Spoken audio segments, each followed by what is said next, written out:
რომ გავიაზროთ, რამდენად სახიფათოა ვაქცინაცია, საკმარისია მოვიშველიოთ ის ფაქტი, რომ 10 წლის განმავლობაში ვერც ერთმა ექიმმა და ვერც ერთმა ამერიკული ფარმაკოლოგიის მმართველმა ვერ გაბედა დაელია საერთო ვაქცინაციის შემცველობის სტანდარტული ნარევი, ისეთივე რაოდენობის, რამდენიც რეკომენდირებული იყო ამერიკის პროფილაქტიკური და დაავადებათა მაკონტროლებელი ცენტრის მიერ 2000 წელს 6 წლის მოზარდისთვის.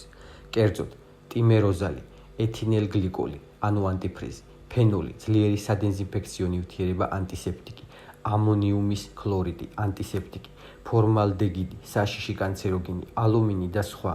ეს კი იმის და მიუხედავად, რომ ჯილდო $100,000-მდე იყო. თუ ეს ფაქტი თქვენთვის არაფრის მანიშნებელია და საეჭვო მოისმინეთ შემდეგი. ერთი თვის ბავშვი, რომელიც იწონის დაახლოებით 5 კილოგრამს, იღებს ისეთივე დოზას ვაქცინის, როგორც 5 წლის ასაკის დაახლოებით 18 კილოგრამი წონის.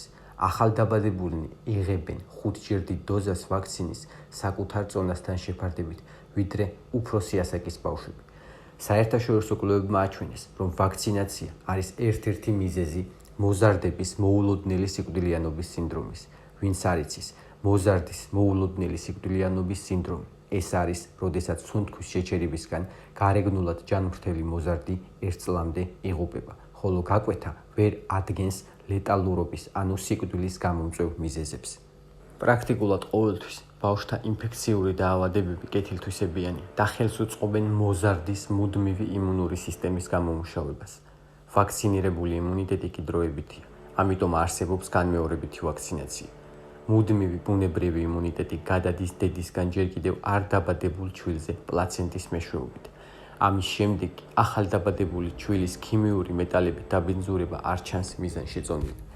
დამოუკიდებელმა კერძო კვლევებმა გერმანიასა და ჰოლანდიაში გამოააშკარავა, რომ ვაქცინირებული მოზარდები გაცილებით ხშირად ავადმყოფობენ, ვიდრე არ ვაქცინირებული მათივე ასაკის მოზარდები. მოზარდებს უკეთებენ ვაქცინაციას შეშინებული მშობლების ხარჯზე.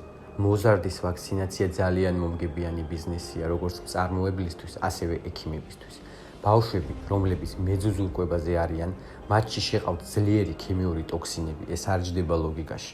ვაქცინები შეიცავენ მძიმე მეტალებს, რტუტს, ალუმინს, კანცეროგენულ ნივთიერებებს, შხამქიმიკატებს, ცოცხალ და გენმოდიფიცირებულ ვირუსებს, შრაც, ცხოველურ და უცნობ გენეტიკურ მატერიალების შემცველ ვირუსებს, არ შემოწმებულ ანტიბიოტიკებს, არც ერთი მათგანი არ არის უსაფრთხო ორგანიზმისთვის. ვაქცინები შეიცავენ არა მხოლოდ ჩიმპანზესა და სხვა მაიმუნების სისხლის შრაც, არამედ ასევე ძროხის, ღორის, ქათმის, ცხენის და ამასთანავე ადამიანის სისხლის შრაც და ქსოვილის მოპოვებულს აბორტ გაკეთებული ემბრიონისგან. სიკვდილიანობა და უნარ-შეზღუდულობა ვაქცინაციიდან გამომდინარე საკმაოდ გავრცელებულია და ეს კარგად არის ცნობილი სამედიცინო სფეროსთვის, თუმცა მთავრობა, მმართველი კულტი უგზალავს ექიმებს ზემოთ აღნიშნული პრობლემების მიაწერონ ვაქცინაციას. ავადმყოფი ადამიანი მოარსებია სიკვდილსა და სიცოცხლეს შორის ძალიან მომგებიანია სისტემისთვის. დაფიქრებულ ხართ თუ არა ამაზე? გენოციდი თანამედროვე მედიცინის დახმარებით.